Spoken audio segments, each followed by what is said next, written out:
Zoti Bumçi, e ndryshon ky realitet që pam sot ato që kemi parë gjatë gjithë këtyre muajve, paralajmërimet, mesazhet apo mungesa e një urimi, le të themi, për qeverinë e re të Tiranës?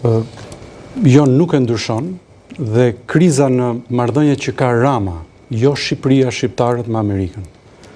Kriza që ka Rama me amerikanët është publike, nuk është thashë theme apo informacion sekret, është konsumuar publikisht, si nga Shtetet e Bashkuara të Amerikës, ashtu dhe vetë nga zoti Rama, me deklaratat e tij ndaj nga presidentit Trump dhe Shtetet e Bashkuara, dhe unë do ju jap shembuj. Dhe ky është një qëndrim që ka ardhur si pasojë e një qëndrimi të ri amerikan. Qëndrimi për drogën nuk lidhet me Shqipërinë. Lidhet me një qëndrim politikës amerikane ndaj kartelet e drogës që i quan organizatat terroriste, pra i shikon si një rrezik më i fortë se sa thjesht shpërndarës droge, si organizata që shpërbëjnë shtetet dhe nxisin emigrimin masiv. Emigrimi masiv dhe droga janë në Amerikë problem madhor, kanë qenë çështje fushatës dhe janë problem real. Dhe ajo që ndodhi me Venezuelën dhe goditjen e narkotrafikut duke hedhur në anije tregon vendosmërinë dhe lidhja e Shqipërisë me këtë situatë në Amerikë Latine. Ne kemi qëndrimin e ambasadës ku thot krimi organizuar shqiptar është i lidhur me kartelet e Amerikës Latine. Krimi organizuar shqiptar cënon sigurinë dhe përparimin ekonomik të Shqipërisë.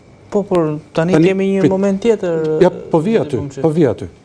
Ky është qëndrimi publik. Shumë nga zyrtarët opozitës ngritën hipotezën se Ramën do e marrin me helikopter si Maduro, Ramaduro, ndërkohë që po largohen, lutem. Ramaduro i ka dorën që do ngrihet me helikopter, se s'ndodh në një vend antar të NATO-s, po them, ky qëndrim amerikan doli qartë që me zgjedhjet ne kemi një urim për zotin Kurti, një urim i tillë, po ti marrësh dhe ti krahasosh, nuk është për zotin Rama, dhe kanë shpjeguar që kur nuk ka zgjedhje të lira ne nuk bëjmë një urim siç e bën Kosovës, dhe deklarata pavarësisë që është e paprecedent, që kur uron ditëlindjen e një kombi, e një shteti, ti përmendesh një shteti mik, ti përmendesh drogën dhe kartelet e drogës.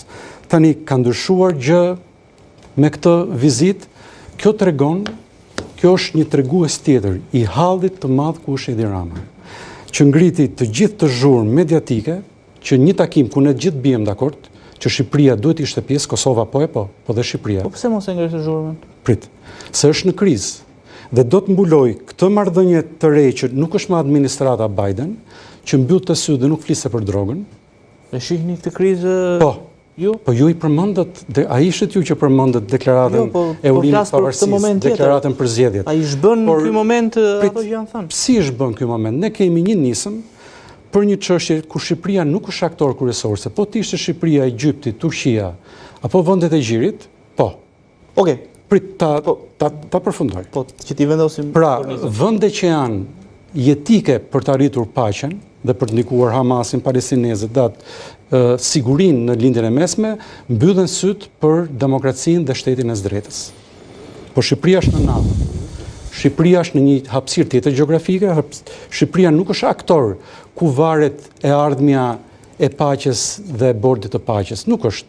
Dhe fakti që Rama ngriti gjithë të zhurmë, që ftesa ishte individuale, nuk ishte individuale. Ftesa ishte për Shqipërinë. Ishte individuale, sepse si shkoi Albin Kurti. Albin Kurti është në anën e Kosovës është Edi Rama. Po i shkoi Vjoçës.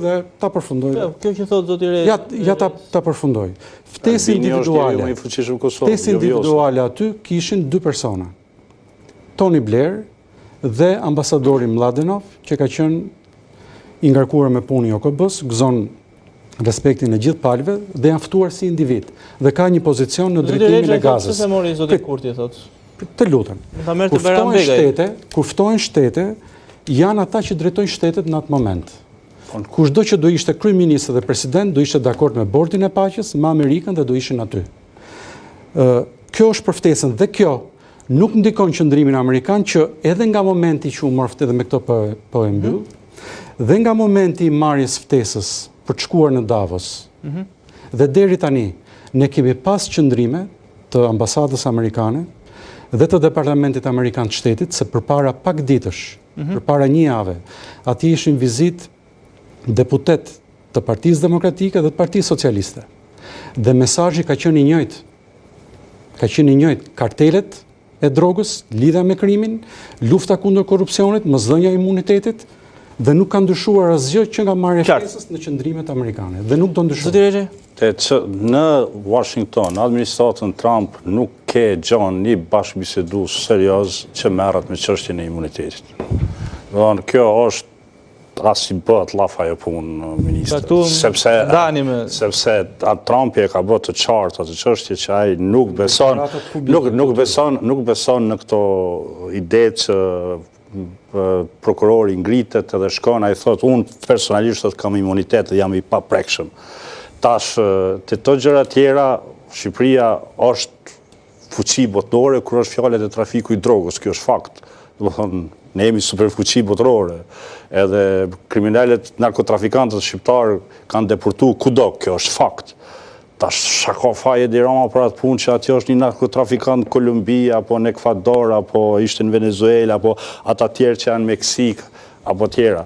Tash kjo gjë, zotni Ramas ju ka bë e qartë, që s'pakon pas informacionet që kam unë, që ne mund t'jemi shokë e miq tërditën, por lufta kundër narkokarteleve kalon edhe nëpërmjet Shqipërisë, ti ose je aleat, ose nuk je aleat. Edhe zoti Rama është përgjigj, po jam aleat, domethënë po bëhet gjithë ajo luftë kundër karteleve të drogës, por normal, kur bën ti një luftë kundër karteleve të drogës, ti ke më bën me metoda të lidhshme, edhe prej ata thotë zoti Bumshi de jure thotë aleat jemi, po de facto edhe de facto po na kërkojnë tani gjëra që si kërkojnë ata. Edhe de facto, domethënë Shqipëria jo është përgjegjë çdo ftesë për hetime, për bashkëpunim, për ndarje informacioni.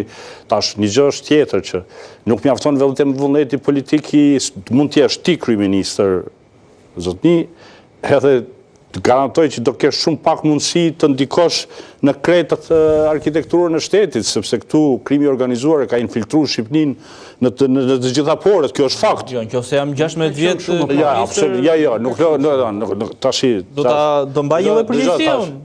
Përgjegjësia, mbajtja e përgjegjësisë është diçka tjetër.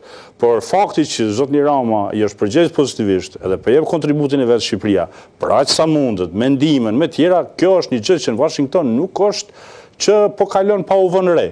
A mundet me bë më tepër? Po, ajo i thuhet zoti Ramës tërkohën, duhet bësh më tepër, duhet bësh më tepër dhe duhet bësh më tepër.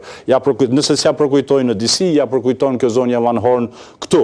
Pra bijem dakord që kemi një marrëdhënie të re ndryshe nga administrata e kaluar. Absolutisht. Por nuk kemi marrëdhënie armiqësore. Tash, brenda një aleance, është një marrëdhënie e re që s'ka ekzistuar. Që duhet të bëjmë më shumë, ka dhe slogan zoti Rama, shumë kemi bërë, por shumë bet ende për të bërë, nuk duhet të kujtojnë ata. Edhe është një gjë që opozita në Shqipëri e ka bërë vetë temë Amerikën.